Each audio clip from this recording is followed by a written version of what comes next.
Well, that generated a lot of talking points, and many went to town with different perspectives about it. So perhaps it was upon that while the president, yes, President Buhari, while he was campaigning, he did come up with a pledge to Nigerians what he was going to do, and he spoke about asset declaration. Now, here's what he said while he campaigned in his pledge to Nigerians. He says he will publicly declare his assets and liabilities and encourage political appointees to also publicly declare their assets and liabilities. So those are the key operational words there, publicly, because when you send it to the Code of Conduct Bureau, that's the requirement by law. But when you say you will publicly do that, as a matter of fact, now that he sent it to the CCB, there are those who are of the school of thought that in the same breath, his aides should have also made it public to Nigerians as he promised he was going to do. Not 100 days after, but perhaps in the same breath. Yes, I understand what you are talking about clearly now. But the most important we have to say there is that why not there should be amendment in the Constitution to make the whole thing clear? Because if you even watch the Are we giving excuses for it now? No. Because let's get it clear. Because even the former president, I mean, he said that he did that, so to say, under, I'm sorry to use the word, duress, so to say, simply because he was under somebody. Yeah, so if the president has said he will do this publicly, that's not under duress. No. But we have to get it clear that what is here now is that he said it, and the most important thing is that for us to get this thing properly, seated in the law, we need a law backing that statement. But there is nothing bad in it. I mean, these are the things we are talking about. Didn't we know, but we all knew the position of the law when he made that covenant with Nigerians. And so many will say, look, is this deja vu from what has happened previously now? No. Let's look at it clearly. Yes, made it clear, declared to the CCB. The one that is missing now, it is the one that at the end of the day, everybody will have access to some of those things that we are talking about. And I'm quite sure that's what you are talking about here. The issue there is that it shouldn't be something for us to belabor ourselves on it. Why not? The constitutional provision has been made. So this other aspect, I want to believe that, yes, something will be done in that regard, so that at the end of the day, if it is something that will be declared publicly, and you will have access to it, you will do that. But you can also understand the clause involved in it, even when he talked about, for example, if your spouse and all that, and she's involved in other appointments. There are so many, constitutional issues in it. So, but the most important is to get that cleared, so that at the end of the day, it will be something that everybody will follow. But I know that is the major issue. Part of why this is popping up is you promised. It's about what you said you were going to do. If you didn't mention it, who would even bother bringing some of this? I totally agree with you. But I want you to understand, based on the constitutional provision, he has complied with that. And this other aspect is something that will also follow suit in due regard. So I don't think there is any issue there. Well, the issue there has to do with promises, being kept when you make a promise. He's gone the extra mile, because the constitutional provision is already taken care of. You must do all of that before you take the oath of office, which he did, and that was fantastic. But the people are saying, you promised, Mr. President, and the operative word there is publicly, and that's why they're asking. But if you want to have access to those things, and any complaint, you can also, any individual has the right to complain to the CCB that you want this or want that. If there is any petition that you want to, it's something, if anybody feel aggrieved about the whole thing, he can now do the next thing that he feels is comfortable to do. You don't think their grievance should be towards not keeping that pact with the people?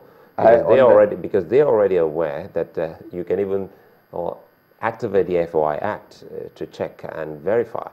But he told them, I won't bother you going through the FOI Act.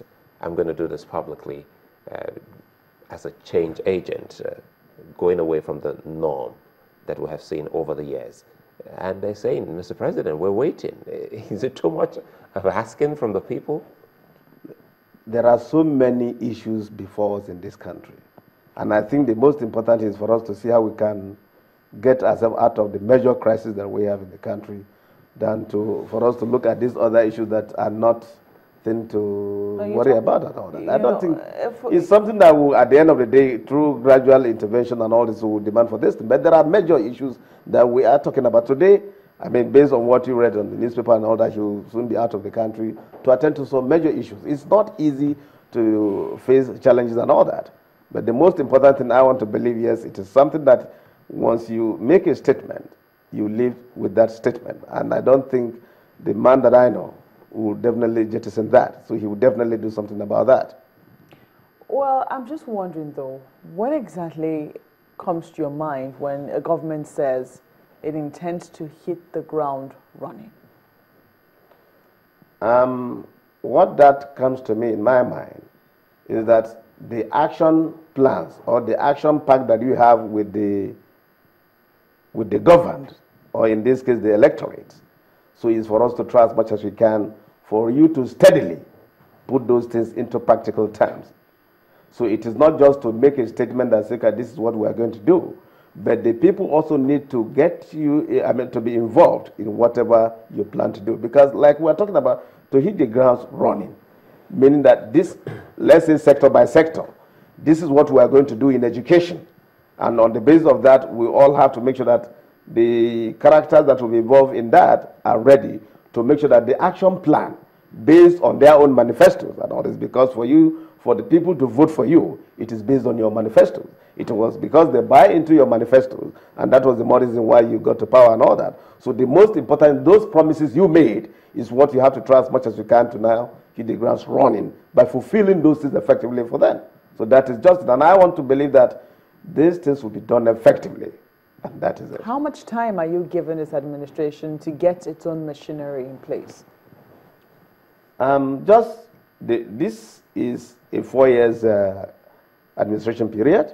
And to start with, we are not even a week old, or the government is not a week old. So today is Wednesday.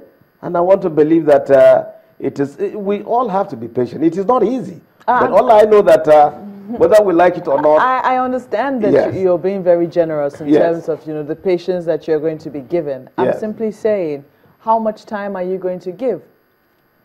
As a patient person, I'm yes, just asking personally for you, how much time will you give for this administration to set things in motion? Thank you very much. Because it is not a one-way communication to you as the electorate will be involved in all the activities that will be carried out. And so what that means that for whatever program or project that is to be executed, the activity will know the time frame, the timeline for everything, and all this will be measured. Because I want you to understand that, yes, public accountability for whatever project that will be executed is also something that is very, very necessary here. So it is not something that at the end of the day we'll just say, okay, well, within the next 1 year or 2 years or whatever. But I know that the government will want to be accountable to the electorate based on the promises made. I think that you're misunderstanding my question. I'm not asking for when we will begin to see the changes. Yes. I'm asking for when you think, for instance, ministers will be appointed, special advisors will be appointed, and it will seem like it's set and ready to roll. How much time are you given for all that's very good. It's good that you are saying it and all that. And but I just said it earlier that even the past administration took 6 months. Let's leave out the past. No, I'm saying it's 6 months. So this is about the current administration. Yes. So how much time are you personally? I mean, you seem very generous. Well, you're asking for patience. Well, you seem to be a patient person. Yes, how much time are you giving? I want to believe that the party in power, as well as the people at the executive level or whatever, would definitely do something. Because I cannot categorically say that I'm giving them in the next 1 or 2 months or whatever, because there are conditions, there are measurements for those to be appointed. And if these things are not properly synthesized, you don't expect anybody to be so appointed. Your patience stretches infinitesimally. Well, because no, it's not so. But all I want all of us to understand is that within the shortest possible time, all these things will come to play. That is just it. Okay, so how long is shortest? What's the shortest possible time? No, I mean, it's a relative time. It could be in the next 2 weeks or 3 weeks or 1 month or 2 months. But certainly, it will not be like 6 months. It won't get to 6 months. Do you think then that this promises of, running a lean government, we're already beginning to say it, because criticism is already beginning to trail the appointment of 2 advisors on media. Do you think that was necessary? Well, the appointment of the 2 media advisors, I don't know their dimension, but the most important thing, there may be some considerations. Is that an indication? There may be consideration. Is that an indication of what's to come? Because oftentimes people say, usually, people one is the special advisor media. One is a senior special assistant media. So get that clear. One is special advisor. One is senior special assistant. To who? To the president. One knows that he's an advisor. Do they both? One knows that he's an assistant. Do they both? So they will definitely have their areas of delineations of responsibility. Is that clear to you? It's clear to me. As a lay person? No, it's very, very clear. Remember that during the past regime, we have a spokesperson, and then we have another person if we keep talking in about another the area. past regime, but I'm coming. It won't do this particular administration any good, knowing full well that they've always talked about change. So if they say we're changing from the old ways, then we shouldn't be drawing comparison when they have been faulted in any case.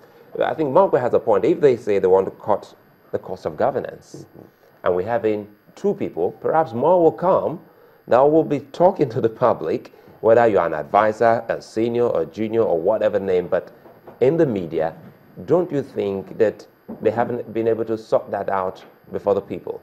No, but you may not know their areas of jurisdiction. Of course, when you are talking about in the media, we do have, maybe for example, they'll say your own jurisdiction should strictly be in the area of broadcasting. And then another person will say your own should strictly be in the area of print media.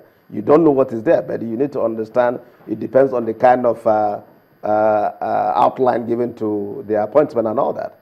No, you did there might be consideration and all that, but I don't know. You did say that there are considerations, and of course they're not clear because even you are not quite sure what these areas will be. People are just a little curious as to whether or not this could be an indication of what's to come, because those considerations, they say it could be an indication that there will be political considerations, professional considerations, and before you know what's happening, even though you planned to run a lean government, you will have a rather large government out of considerations. Yes, I understand what you are saying, but those considerations you are talking about, this one is something that is clear. Incidentally, the individuals are notable individuals in this country. Femi Adesina presently is the president of the Nigerian Guild of Editors.